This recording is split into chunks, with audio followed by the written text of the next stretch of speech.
ఏదేమైనా సరేనే, నువ్వేం భయపడకు సరేనా?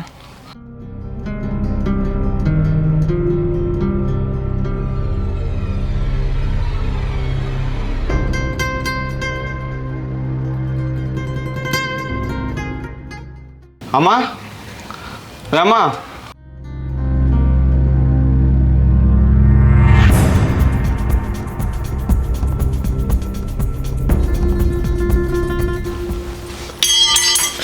నీకు ఇన్ని రోజులు తల్లి గుర్తు రాలేదారా? ఇప్పుడు గుర్తు వచ్చిందారా నీకు? ఇన్ని రోజులు తల్లి నిడిచిపెట్టిపోయినా మళ్ళీ ఎందుకు వచ్చినావురా? నీకు బుద్ధి లేదావే? తల్లి ఏం తింటుంది ఎట్లుంటుంది అని ఉందా అరా నీకేమన్నా? ఇన్ని రోజులు ఎటుపోయినావురా? ఇన్ని రోజులు తల్లి ఆదికి రాలే నీకు? అది కాదమ్మా. ఏది కాదురా, నీ అయ్యన అట్లా ఇడిచి పెట్టిపోయాడు, నువ్వు పెళ్లి చేసుకొని ఇట్లా ఇడిచి పెట్టిపోయావు నన్ను. నీ